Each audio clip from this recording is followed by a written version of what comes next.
Hello students, welcome to Magnet Brains. कैसे हैं आप सभी लोग? आई होप आप सब बढ़िया होंगे। आज की वीडियो स्टार्ट करने से पहले मैं आपको बता देती हूँ, मैग्नेट ब्रेन्स आपको प्रोवाइड कराता है free of cost quality education from class के टू क्लास 12th। जी हाँ, सही सुना आपने, किंडरगार्टन से लेकर क्लास 12 तक की कराई जाती है आपको कंप्लीट एजुकेशन, वो भी फ्री ऑफ कॉस्ट प्रोवाइड।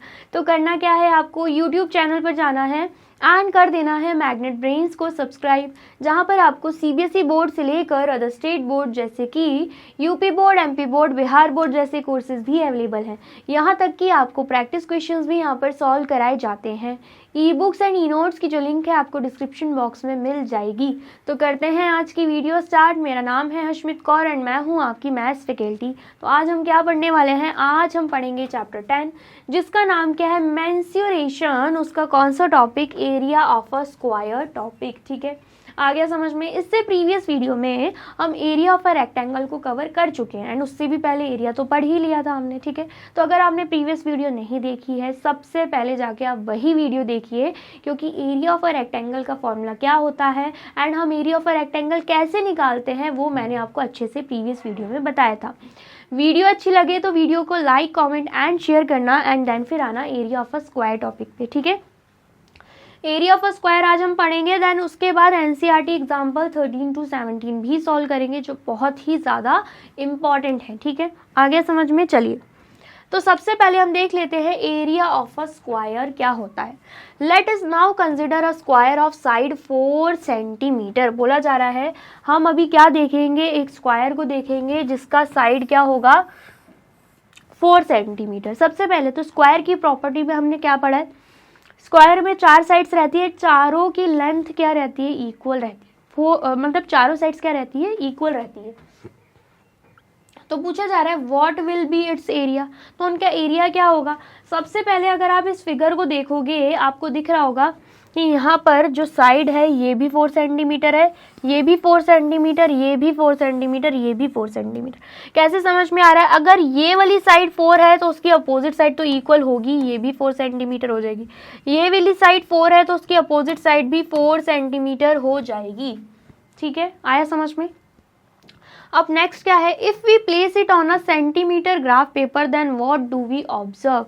अब बोला जा रहा है कि अगर हम इस स्क्वायर को उठा के ग्राफ पेपर के ऊपर रख दें या स्क्वायर पेपर के ऊपर रख दें तो हम क्या ऑब्जर्व कर पाएंगे? तो यहाँ पर अगर आप ध्यान से देखोगे 1 2 3 4 5 6 7 8 9 10 11 12 13 14 15 16, टोटल 16 फुल स्क्वायर को ये पूरा स्क्वायर कवर कर रहा है।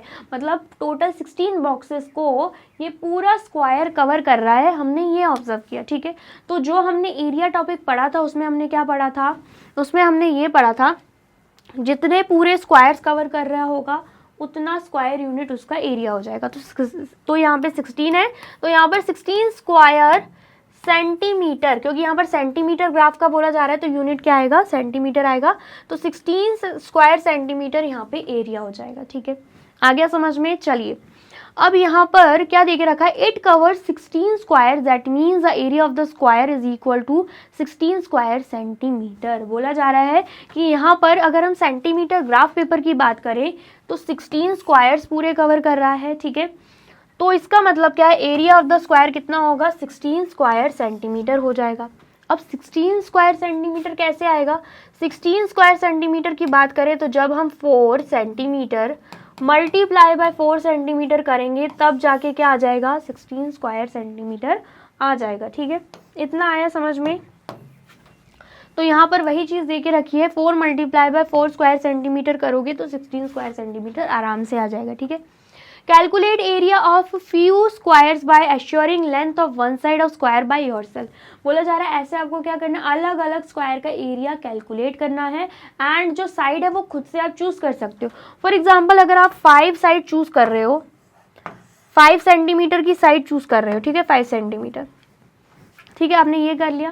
देन अगर 5, ये सपोज कीजिए 5 सेंटीमीटर है, तो ऊपर भी 5 सेंटीमीटर होगा, इस साइड भी 5 सेंटीमीटर होगा, इस साइड भी 5 सेंटीमीटर होगा। ठीक है, तो उस केस में आप क्या करोगे, 5 सेंटीमीटर मल्टीप्लाई बाय 5 सेंटीमीटर कर देना। जैसे कि यहाँ पे 4 साइड दे के रखी हुई थी 4 सेंटीमीटर, तो 4 को 4 से ही मल्टीप्लाई कर दिया, तो उतना ही हमारा एरिया ऑफ द स्क्वायर आ रहा था। ऐसे ही 5 को 5 से मल्टीप्लाई कर दो, तो यहाँ पर क्या आ जाएगा, 25 स्क्वायर सेंटीमीटर आ जाएगा। ठीक है, आ गया समझ में। तो यहाँ पर find there areas using graph paper, हमसे बोला जा रहा है कि ग्राफ पेपर का यूज करके हमें इनका एरिया फाइंड आउट करना है। What do we infer from this, तो आपको इससे क्या समझ में आएगा, तो यहाँ पर हमें ये समझ में आएगा कि 25 स्क्वायर सेंटीमीटर आंसर आया ना, जब हमने 5 सेंटीमीटर साइड को लिया, यही आया ना। तो इसका मतलब क्या, 25 फुल बॉक्स का इस्तेमाल होगा जब हम ग्राफ पेपर में उस स्क्वायर को बनाएंगे। मतलब सेम आंसर आने वाला है, आप ग्राफ पेपर के थ्रू करो या इसके थ्रू कर दो, जैसे मैंने बताया, आपका आंसर बिल्कुल सेम आएगा। ठीक है, आ गया समझ में आया है तो फटाफट से नोट डाउन कर लीजिए। कर लिया आपने नोट डाउन। अब आप यही सोच रहे होंगे कि सेम कैसे आ गया, तो सेम कैसे आ गया वो आएगा फॉर्मूले के थ्रू आपको समझ में। ठीक है, we find that in each case area of the square is equal to side multiply by side. अब हमें यहाँ पे डायरेक्ट फॉर्मूला दे दिया गया है कि एरिया ऑफ द स्क्वायर कैसे निकलता है, जब हम साइड को साइड से ही मल्टीप्लाई कर देते हैं। ठीक है, आया समझ में। You may use this as a formula in doing problem, आप मतलब इस फॉर्मूले का यूज कर सकते हो जब आप किसी भी प्रॉब्लम को सॉल्व करोगे। ठीक है, तो यहाँ पर सबसे पहले तो हमने अभी तक 4 फॉर्मूले पढ़े। ठीक है, चारों में लिखवा देती हूँ यहाँ पे एक बार, फिर से आपको रिवाइज भी हो जाएगा। सबसे पहला formula,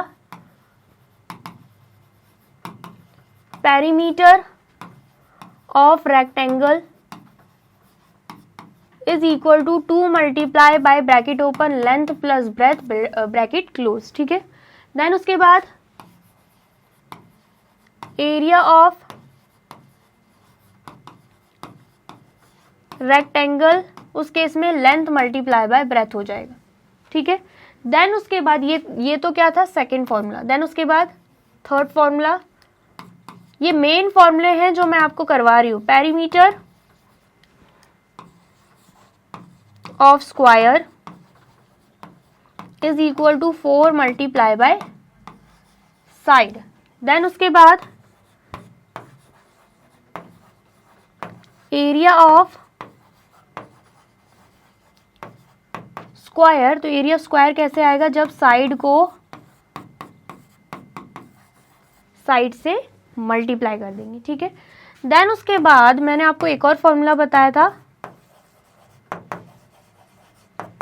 perimeter of an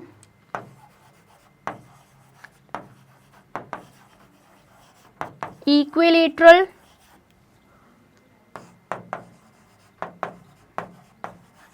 triangle find out करने का, तो मैंने आपको क्या बताया था, 3 मल्टीप्लाई बाय साइड हो जाएगा। फिर उसके बाद मैंने आपको बताया था पेरीमीटर ऑफ रेगुलर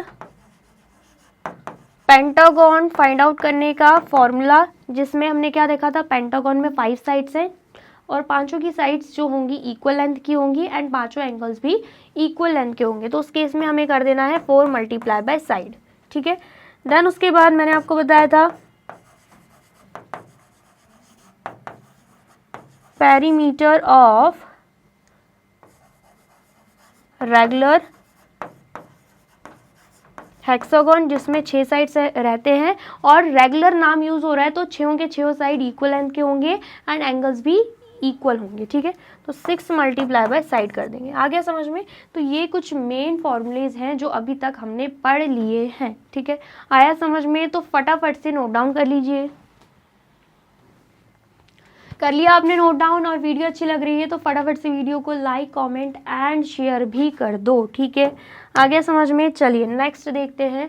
अब यहाँ पर हमारे पास आ चुके हैं एनसीईआरटी एग्जाम्पल। ठीक है, एग्जाम्पल 13 क्या है, find the area of a rectangle whose length and breadth are 12 centimetre and 4 centimetre respectively. क्या फाइंड आउट करना है, area of a rectangle find out करना है जिसकी लेंथ 12 सेंटीमीटर है एंड ब्रेथ क्या है 4 सेंटीमीटर। तो सबसे पहले तो हम यहाँ पे लिख देंगे length of a rectangle, length कितनी दे के रखी हुई है 12 सेंटीमीटर। देन उसके बाद breadth of a rectangle, breadth कितनी दे के रखी हुई है 4 सेंटीमीटर। देन उसके बाद एरिया ऑफ अ रेक्टेंगल हम देख लेंगे, जिसका फॉर्मूला हमने क्या पढ़ा है लेंथ मल्टीप्लाई बाय ब्रेथ। तो लेंथ कितनी है 12 सेंटीमीटर मल्टीप्लाई बाय ब्रेथ कितनी है 4 सेंटीमीटर। तो 12 4 जा कितना हो जाएगा 48 एंड साथ में क्या लग जाएगा स्क्वायर सेंटीमीटर। एक चीज़ मैंने आपको बताई थी कि पेरीमीटर के केस में जो यूनिट दे के रखी होती है, जैसे कि सेंटीमीटर क्वेश्चन में दे के रखा है तो सेंटीमीटर ही आएगा, लेकिन अगर केस है एरिया का, तो एरिया के केस में सेंटीमीटर स्क्वायर लग जाता है, या फिर हम बोल सकते हैं स्क्वायर सेंटीमीटर यूज होता है। ठीक है, आगे इतना समझ में आया है तो फटाफट से आप इसे नोट डाउन कर लीजिए।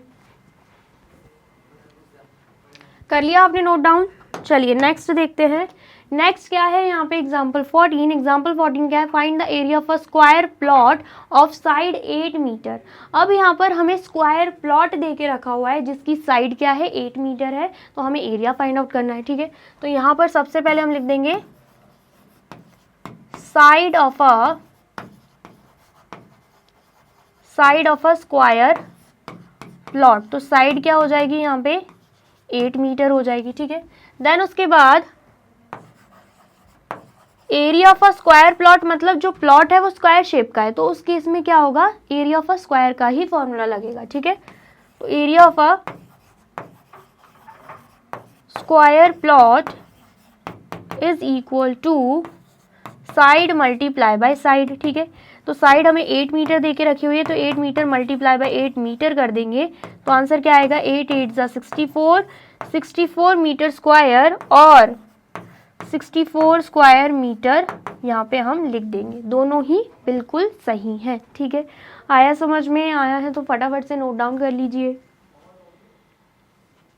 कर लिया आपने नोट डाउन? बहुत ही इजी है। ठीक है, पूरा चैप्टर ही इजी है एंड बहुत इंपॉर्टेंट है। ठीक है, आगे समझ में? चलिए नेक्स्ट क्या है एग्जाम्पल्स 15। एग्जाम्पल 15 क्या है the area of a rectangular piece of cardboard is 36 square centimetre and its length is 9 centimetre. What is the width of the cardboard.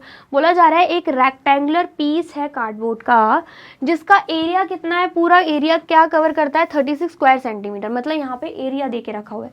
साथ में बोला जा रहा है वो जो कार्डबोर्ड है ना उसकी लेंथ है 9 सेंटीमीटर। हमें फाइंड आउट करनी है उस कार्डबोर्ड की विड्थ, विड्थ मतलब ब्रेथ फाइंड आउट करनी है। ठीक है, तो सबसे पहले हम यहाँ पे क्या लिखेंगे area of a rectangular cardboard. तो area of a rectangular cardboard कितना आ जाएगा 36 स्क्वायर सेंटीमीटर। ठीक है, देन उसके बाद अगर हम लेंथ की बात करते हैं तो length of a rectangular cardboard की बात करी जाए तो वो कितना देके रखा हुआ है 9 सेंटीमीटर। अब यहाँ पे मैं ये जो डॉट डाल रही हूँ, छोटे छोटे वर्ड्स लिख रही हूँ ना, आपको ऐसा नहीं लिखना है, मैं शॉर्ट फॉर्म में लिख रही हूँ, आपको पेपर में पूरा वर्ड यूज करना है। ठीक है, आया समझ में? तो लेंथ कितनी देके रखी है 9 सेंटीमीटर। हमें फाइंड आउट करनी है विड्थ। विड्थ मतलब breadth of a rectangular cardboard find out करना है। कैसे कर पाएंगे हम? फॉर्मूला पुट करके। कौन सा फॉर्मूला लगेगा? एरिया का ही लगेगा। ठीक है, किसका फॉर्मूला लगेगा? एरिया का ही फॉर्मूला लग जाएगा। ठीक है, यहाँ पर कर लेते हैं हम solve. Area of a rectangular cardboard. ठीक है, फॉर्मूला क्या लगेगा एरिया ऑफ रेक्टेंगल का लेंथ मल्टीप्लाई बाय ब्रेथ। ठीक है, area of a rectangular cardboard हमें दे के रखा है, क्या है एरिया 36 स्क्वायर सेंटीमीटर, तो 36 को हम इसके नीचे ही लिख देंगे। साथ ही में लेंथ भी दे के रखी हुई है 9 सेंटीमीटर, 9 को हमने लेंथ के नीचे लिख दिया। ब्रेथ हमें फाइंड आउट करनी है तो उसको हम एज इट इज बी ही रहने देंगे। अब 9 मल्टीप्लाई बाय ब्रेथ है, 9 मल्टीप्लीकेशन में है, अपोजिट साइड भेज देंगे तो डिवीजन में हो जाएगा, मतलब 36 डिवाइडेड बाय 9 हो जाएगा। ठीक है, आप ऐसे भी लिख सकते हो या फिर 36 डिवाइडेड बाय 9 ऐसे भी लिख सकते हो। ब्रेथ हम फाइंड आउट कर लेंगे। ठीक है, देन उसके बाद हमें पता है 9 1 ज़ा 9 होता है, 9 4 ज़ा 36 होता है। इसका मतलब क्या है, यहाँ पे ब्रेथ कितनी आ रही है, 4 सेंटीमीटर यहाँ पे ब्रेथ आ रही है। तो रेक्टेंगुलर कार्डबोर्ड की ब्रेथ कितनी आ गई, 4 सेंटीमीटर। ठीक है, आया समझ में? आया है तो फटाफट से नोट डाउन कर लीजिए। कर लिया आपने नोट डाउन? और वीडियो अच्छी लग रही है तो आपको क्या करना है, जल्दी से वीडियो को लाइक, कमेंट एंड शेयर कर देना है। ठीक है, अब हम देख लेते हैं एग्जाम्पल 16। एग्जाम्पल 16 क्या है, Bob wants to cover the floor of a room 3 metre wide and 4 metre long by squared tiles. बोला जा रहा है कि बॉब जो है वो रूम का जो फ्लोर है उसे क्या करना चाहते हैं, कवर करना चाहते हैं, वो भी स्क्वायर्ड टाइल्स से। जो स्क्वायर शेप की टाइल्स होती है ना, उससे रूम के फ्लोर को कवर करना चाहते हैं। एंड यहाँ पे जो स्क्वायर्ड टाइल्स है ना, उसकी लेंथ एंड ब्रेथ हमें दे के रखी हुई है। ये लॉन्ग दे के रखा है, 4 मीटर लॉन्ग मतलब लेंथ हो गई, and 3 metre wide, wide word use हो रहा है मतलब 3 मीटर ब्रेथ हो गई। ठीक है, आ गया समझ में? If each square tiles is of, sorry mistake हो गई, यहाँ पे क्या बोला है, फ्लोर ऑफ अ रूम। तो ये जो लेंथ ब्रेथ दे के रखी हुई है ना, ये जो लेंथ एंड ये जो ब्रेथ है, ये किसकी है, ये फ्लोर जो रूम का फ्लोर है ना, उसकी लेंथ ब्रेथ दे के रखी है। अब यहाँ पे बोला जा रहा है if each square tile is of side 0.5 metre. अब बोला जा रहा है जो स्क्वायर टाइल है, स्क्वायर शेप की है, तो उसकी साइड अगर हमें 0.5 मीटर दे के रखी हुई है, then find the number of tiles required to cover the floor of the room. तो पूरे जो फ्लोर है रूम का, उसको कवर करने के लिए कितनी नंबर ऑफ टाइल्स लगेंगी, वो हमें फाइंड आउट करना है। आया समझ में? डिफिकल्ट लग रहा है नहीं, लेकिन कैसे? सबसे पहले तो हम क्या फाइंड आउट करेंगे, area of the floor of a room. ठीक है, जो फ्लोर है रूम का, उसका एरिया क्या होगा वो फाइंड आउट करेंगे। तो उससे पहले हमें क्या देके रखा हुआ है already, length of a rectangular floor. जो फ्लोर है वो रेक्टेंगल शेप का होगा, तभी तो लेंथ ब्रेथ दे के रखी हुई है। तो length of a rectangular floor कितना देके रखा है, 4 मीटर। देन उसके बाद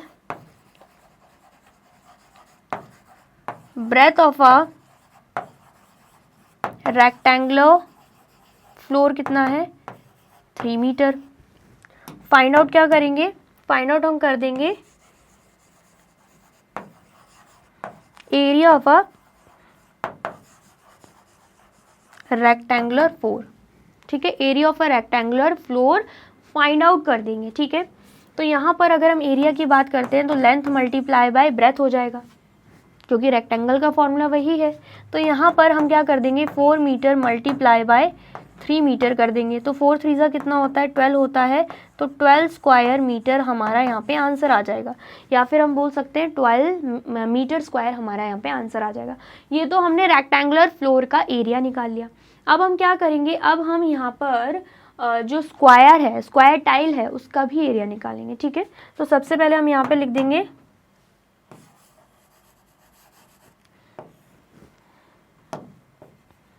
यहाँ पर लिख देते हैं, काम करते हैं। ठीक है, यहाँ पर लिख देते हैं side of a square tile.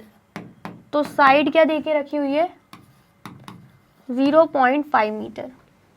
ठीक है, देन उसके बाद अगर हम एरिया फाइंड आउट करते हैं तो यहाँ पर area of a square tile, area of a square tile कितना हो जाएगा, तो उसके लिए side multiply by side formula है, मतलब 0.5 मीटर मल्टीप्लाई बाय 0.5 मीटर कर देंगे। यही करेंगे, बिल्कुल करेंगे। ठीक है, तो आंसर क्या आ जाएगा यहाँ पे, जब आप 0.5 मल्टीप्लाई बाय 0.5 करोगे, 5 5 ज़ा 25, 2 कैरी यहाँ पे, 5 0 ज़ा 0, 0 प्लस 2 2 हो जाएगा यहाँ पे। ठीक है, देन उसके बाद क्रॉस का साइन 0, तो यहाँ पर 0 को 5 से मल्टीप्लाई करो चाहे 0 से मल्टीप्लाई करो, है ना, तो ये आ गया। अब यहाँ पर आप देख सकते हो 1 डिजिट के पहले डेसिमल है, यहाँ पर भी 1 डिजिट के पहले डेसिमल है, तो टोटल 2 डिजिट के पहले डेसिमल लग जाएगा, मतलब 0.25 यहाँ पे आंसर आएगा। क्या आएगा? 0.25। तो यहाँ पर हम लिख देंगे 0.25 स्क्वायर मीटर हमारा यहाँ पे आंसर आ जाएगा। ठीक है, इतना आया समझ में। ये हमने क्या किया, area of a rectangular floor का भी एरिया फाइंड आउट कर दिया एंड साथ ही में area of a square tile का भी हमने फाइंड आउट कर दिया एरिया। ठीक है, अब हमें क्या करना है, अब हमें यहाँ पे फाइंड आउट करना है नंबर ऑफ टाइल्स रिक्वायर्ड। तो यहाँ पर हम क्या लिख देंगे, दूसरा कलर ले लेते हैं। ठीक है, नंबर ऑफ टाइल्स रिक्वायर्ड, कितनी नंबर ऑफ टाइल्स चाहिए, तो वो फाइंड आउट करने के लिए आपको क्या करना होगा, area of rectangular floor divided by area of a square tile करना होगा। क्या करना होगा, area of a rectangular floor divided by area of a square tile कर देना होगा। ठीक है, इतना आया समझ में। तो area of a rectangular floor कितना निकला है, 12। ठीक है, and area of a square tile कितना निकला है, 0.25। तो यहाँ पर हम लिख देंगे 0.25। सबसे पहले तो डेसिमल रिमूव करना तो आपको आता ही है, डिनोमिनेटर से डेसिमल रिमूव कर रहे हैं तो न्यूमरेटर में क्या जाएंगे, यहाँ पे न्यूमरेटर में जीरोस लग जाएंगे। ठीक है, कितने जीरोस लगाने हैं, सबसे पहले तो डेसिमल रिमूव कर दिया हमने, 25 एज इट इज लिख दिया, 0 लिखने की ज़रूरत नहीं है क्योंकि आगे लगा हुआ है तो कोई मतलब नहीं है। अब डेसिमल के बाद कितने डिजिट्स हैं, 2 डिजिट्स हैं ना, तो अब हम क्या करेंगे, न्यूमरेटर में 2 0 एंड यहाँ पर 1 आ जाएगा। ठीक है, जितने डेसिमल के बाद डिजिट्स उतने 0 लग जाएंगे एंड यहाँ पे मल्टीप्लिकेशन। अब यहाँ पर हमें पता है 25 1 ज़ा 25, 25 4 ज़ा 100 होता है, तो 12 को जब हम 4 से मल्टीप्लाई करेंगे तो आंसर क्या आएगा, 48 आंसर आ जाएगा। इसका मतलब क्या है, कितनी नंबर ऑफ टाइल्स लग जाएंगी उस फ्लोर पे, कितनी नंबर ऑफ टाइल्स लगेंगी, 48 टाइल्स। ठीक है, आ गया समझ में, आया है तो फटाफट से नोट डाउन कर लीजिए। कर लिया आपने नोट डाउन, चलिए अब नेक्स्ट देख लेते हैं। नेक्स्ट क्या है, एग्जाम्पल 17। एग्जाम्पल 17 क्या है, find the area in square metre of a piece of cloth 1 metre 25 centimetre wide and 2 metre long. अब बोला जा रहा है हमें स्क्वायर मीटर में आंसर फाइंड आउट करना है, मतलब एरिया फाइंड आउट करना है। ठीक है, जिसमें हमें क्या देके रखा है, ब्रेथ देके रखी हुई है क्लॉथ की, पीस ऑफ क्लॉथ है उसकी ब्रेथ कितनी देके रखी है, 1 मीटर 25 सेंटीमीटर एंड लेंथ कितनी देके रखी हुई है, 2 मीटर। लॉन्ग वर्ड यूज हो रहा है तो मतलब लेंथ, वाइड मतलब यूज हो रहा है तो ब्रेथ हो जाएगा। ठीक है, अब आंसर बोला जा रहा है हमें स्क्वायर मीटर में चाहिए, तो यहाँ पर अगर आप ध्यान से देखोगे ब्रेथ के बारे में क्या देके रखा है, सेंटीमीटर में भी देके रखा है, मीटर में भी देके रखा है, तो हम क्या करेंगे, मीटर में आंसर चाहिए ना, तो ये जो 25 सेंटीमीटर है उसको हम मीटर में कन्वर्ट कर देंगे। ठीक है, आ गया समझ में, मतलब यहाँ पर हमें पूरे को ही किस में कन्वर्ट करना है, मीटर में। तो सबसे पहले तो यहाँ पर हम क्या लिखेंगे, लेंथ देके रखी हुई है, length of a piece of cloth. ठीक है, लेंथ की बात हो रही है, length of a piece of cloth 1 metre 25 centimetre देके रखा हुआ है। सबसे पहले अगर हम 25 सेंटीमीटर को मीटर में कन्वर्ट करते हैं, हमें पता है, क्या पता है हमें पता है 1 centimetre is equal to 1/100 metre होता है। तो 25 centimetre is equal to 25/100 metre हो जाएगा। ठीक है, डेसिमल में कन्वर्ट करेंगे तो हमें दिख रहा है डिनोमिनेटर में 2 0 हैं, तो न्यूमरेटर में 2 डिजिट के आगे क्या लग जाएंगे, डेसिमल एंड यहाँ पे 0 एंड यहाँ पे मीटर, तो 0.25 मीटर हमारा आंसर आ गया। ठीक है, अब यहाँ पर 1 मीटर भी है, तो 1 मीटर प्लस 0.25 मीटर करेंगे तो आंसर क्या आएगा, 1.25 मीटर हमारा आंसर आ जाएगा। ठीक है, आ गया समझ में। तो यहाँ पर अगर हम बात करते हैं length of a piece of cloth की, तो वो कितनी है, 1.25 मीटर है। ठीक है, इतना आ गया समझ में। चलिए देन उसके बाद अगर हम ब्रेथ की बात करते हैं, तो breadth of a piece of cloth कितना हो जाएगा, अगर हम ब्रेथ की बात करते हैं तो 2 मीटर हमें दे के रखा हुआ है। ठीक है, आ गया समझ में। यहाँ पर अगर हम बात करें, यहाँ पर जो लेंथ है वो दे के रखी हुई है 2 मीटर, एंड जो ब्रेथ है वो इतना दे के रखा हुआ है, हमने आगे पीछे कर दिया। ठीक है, तो यहाँ पर हम नाम चेंज कर लेते हैं। ये क्या है, ये है ब्रेथ, एंड ये क्या है, ये है लेंथ। ठीक है, ब्रेथ कितनी है, ब्रेथ है 1.25 मीटर, एंड लेंथ कितनी है, लेंथ है 2 मीटर। अब निकालना क्या है, एरिया निकालना है। ठीक है, क्या निकालना है, area of a piece of cloth. ठीक है, piece of cloth rectangle shape का ही होगा, तभी लेंथ एंड ब्रेथ अलग अलग दे के रखी हुई है। ठीक है, तो रेक्टेंगल का फॉर्मूला लग जाएगा लेंथ मल्टीप्लाई बाय ब्रेथ। तो लेंथ कितनी है, 2 मीटर, मल्टीप्लाई बाय ब्रेथ कितनी है, 1.25 मीटर। तो जब हम मल्टीप्लाई करेंगे तो आंसर क्या आएगा, 1.25 मल्टीप्लाई बाय 2। तो 2 5 ज़ा 10 होता है, 1 कैरी यहाँ पे, 2 2 ज़ा 4, 4 + 1 5, एंड 2 1 ज़ा 2। ठीक है, एंड यहाँ पर 2 डिजिट के पहले डेसिमल है, तो यहाँ पर भी 2 डिजिट के पहले क्या लग जाएगा, डेसिमल लग जाएगा। तो हमारा आंसर क्या आ रहा है, 2.50 स्क्वायर मीटर। ठीक है, आ गया समझ में, या फिर 2.5 स्क्वायर मीटर भी लिख सकते हैं। ठीक है, इतना आया समझ में। तो एरिया फाइंड आउट करना था, वो हमने बिल्कुल कर लिया है। तो फटाफट से आप इसे नोट डाउन कर लीजिए। कर लिया आपने नोट डाउन। चलिए, तो यहाँ पे होती है हमारी वीडियो कंप्लीट। आई होप आपको वीडियो अच्छी लगी है एंड समझ में आई है।